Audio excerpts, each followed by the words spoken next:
Assalamualaikum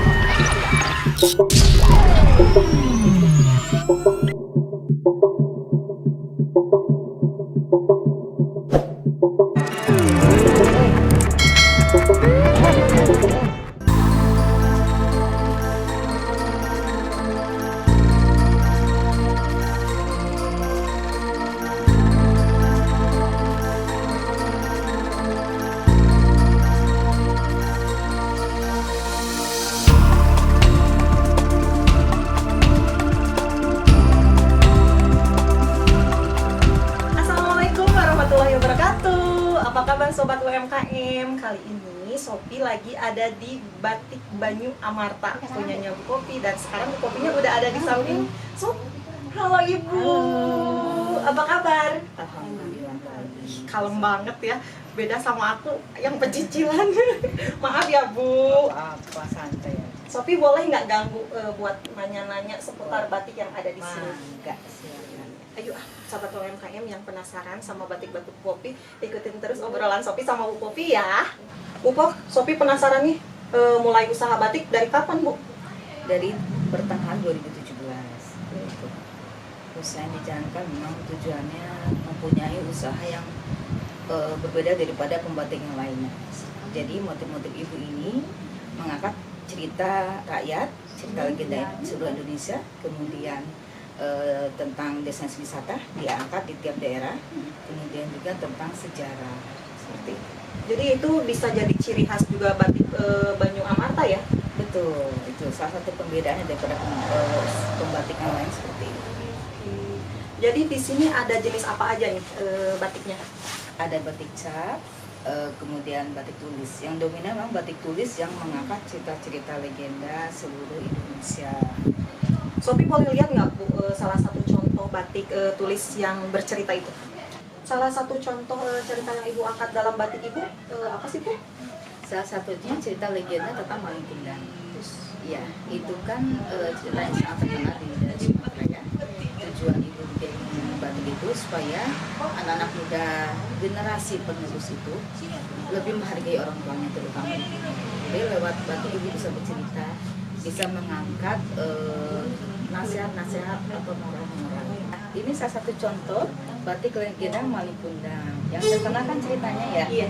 Nah, Yang ini diangkat itu menjadi sama sebuah cerita, diangkat menjadi sebuah karya batik. Tuh, sobat UMKM nih, contohnya kayak gini. Bagus banget kan?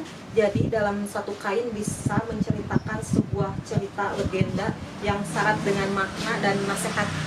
Keren banget. Boleh pegang nggak Bu? Silakan. Ini batik tulis ya? Iya, batik tulis. Jadi khusus didesain sama Ibu Iya. buat mengangkat satu cerita.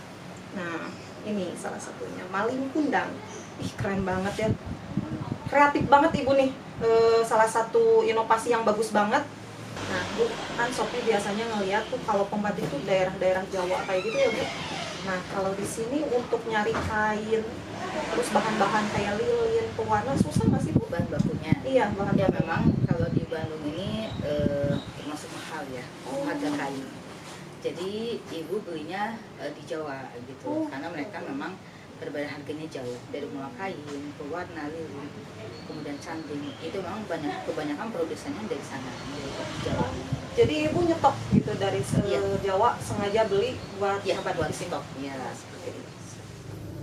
Biasanya yang beli batik Ibu tuh siapa sih Bu?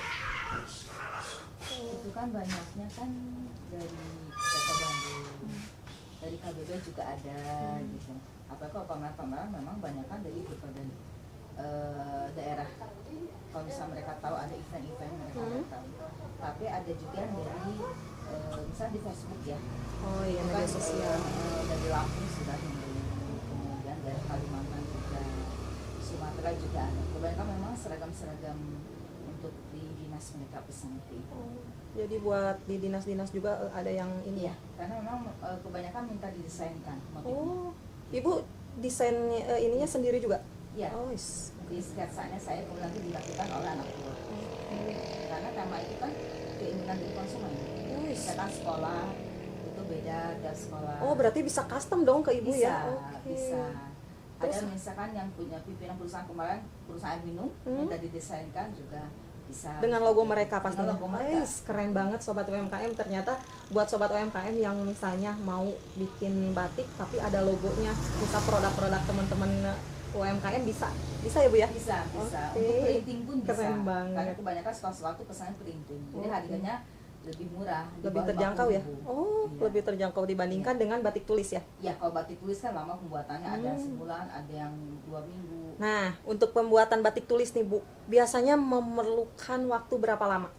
Gimana desain? Oh. Untuk misal cerita legenda kayak seperti tadi Mbak Iya. bilang itu menghabiskan waktu 1 bulan paling cepat. Oh, lama Kadang-kadang banget ternyata. lamanya itu 1 bulan setengah. Karena tergantung cuaca, kalau misalkan hujan terus juga kan memang ada kendala nanti dari penjemuran. Itu kan 3 kali proses. Oke. Oh, itu Pembuatan salah satu batiknya. kendalanya itu Iya. adalah cuaca. Memang kalau batik tulis itu tergantung dari cuaca. Oh, Iya. baru tahu saya. Karena kan handmade. Oh iya benar. Makanya batik tulis itu harganya ini ya, Mahal tuh karena, Mahal karena memang pembuatannya lama. lama dan mengandung makna juga ya kalau Iya. ini ya. Iya, Nggak betul. kayak Tergantung alam juga. sobat UMKM kalau yang bilang batik tulis itu kenapa sih kok mahal banget gitu ya. Nah itu tadi dijawab sama Bu Popi karena pembuatannya lama dan juga biasanya ada makna-makna kayak gitu ya Bu. Handmade juga kan Handmade pembuatannya, tuh, iya. kan. Berapa Sobat kali UMKM. proses. Jadi jangan sampai deh kalau misalnya nemu batik tulis nawarnya murah karena itu bikinnya lama banget dan terus mikir juga karyanya karena sebuah karya itu nggak bisa dipandang murah ya. Iya. Boleh nanya lagi nggak Bu? Silakan. Ini ada makanan? Kayaknya boleh icip nggak Bu? Boleh, Kayaknya ini silakan. seru banget nih. Ada ubi, ada pisang, ada kacang. Ini makanan sehat. Sambil diicip ya Bu? Iya. Oke, sambil nanya juga sih. Kalau pemasaran sejauh ini di mana aja nih Bu?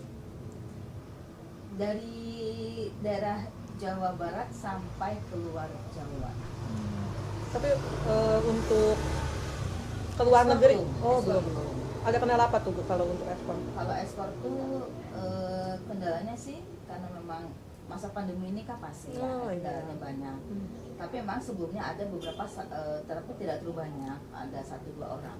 Ketika pas pameran waktu itu di Jakarta atau lagi pameran di mall-mall itu memang ada dari Jepang waktu itu, tapi nggak rutin gitu loh seperti itu. Pas event-event aja. Ibu Mereka membeli. sering ya ikutan event-event yang dari dinas, dari Ya, ini? kebanyakan dinas yang membawa atau BUMN yang membawa seperti itu.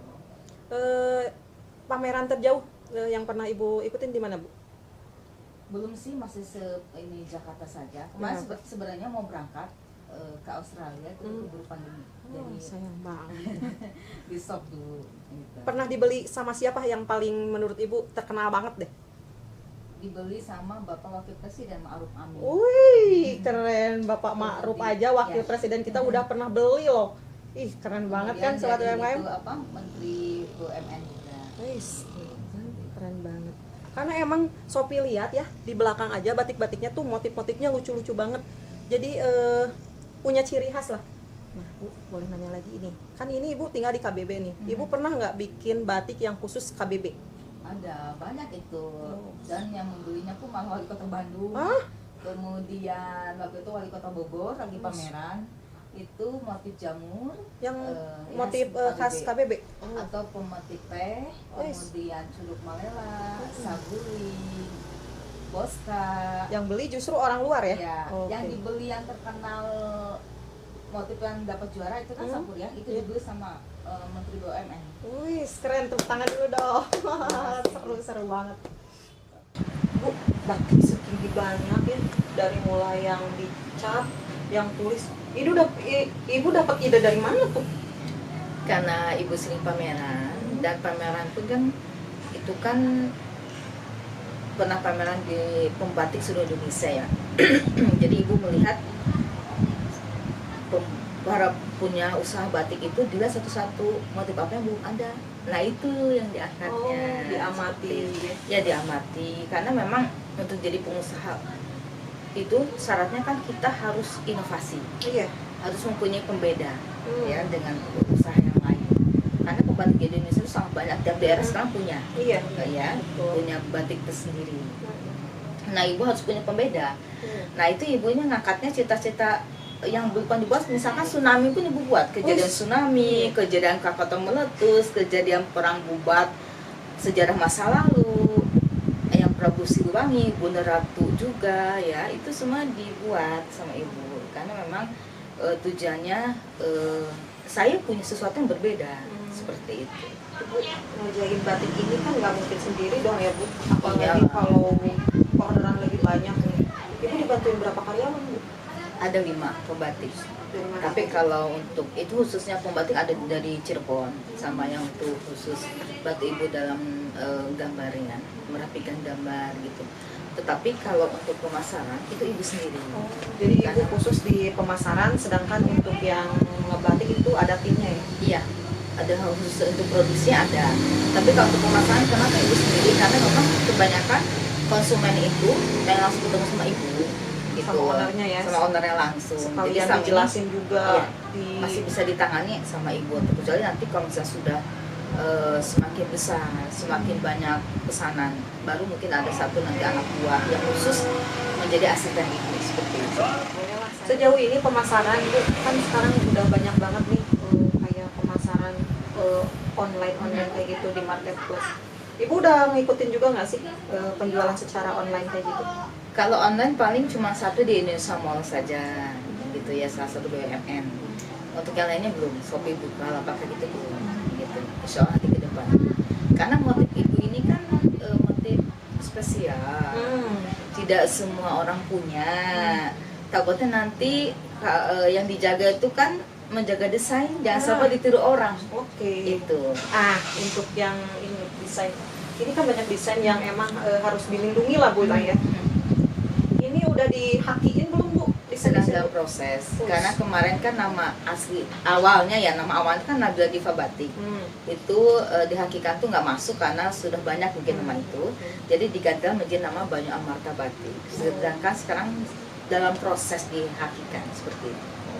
Bu, setahu Shopee kan batik itu udah mendunia banget ya. Nah, seperti kayak Nelson Mandela dari Afrika Selatan, dia aku kan pakai batik juga tuh Bu. Nah, harapan Ibu terhadap batik ini di Indonesia itu seperti apa sih? Saya harap sih sebagai salah satu pengusaha batik ya di Indonesia, berharap ini tetap dijaga kelestariannya ya.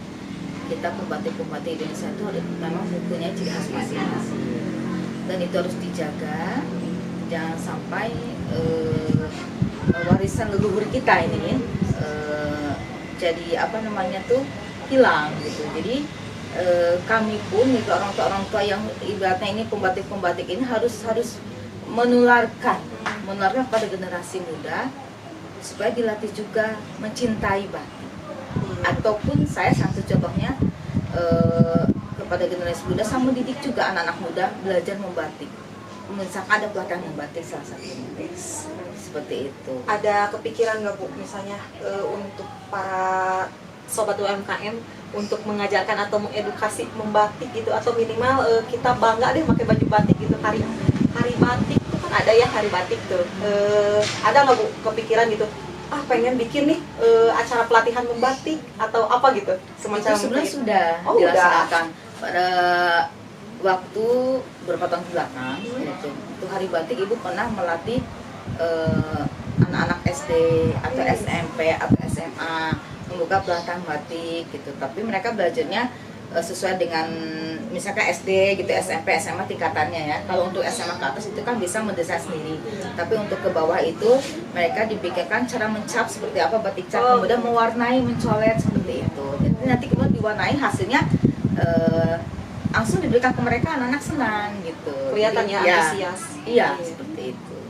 Oke Sobat UMKM, sampai sini dulu obrolan aku sama Bu Poppy. Terima kasih banget, saya bangga banget nih bisa wawancara Ibu Poppy selaku pelestari batik. Bangga lah jadi warga Indonesia karena punya pembatik kayak Bu Poppy. Karena batik itu original of Indonesia. Bangga pakai batik. Oke.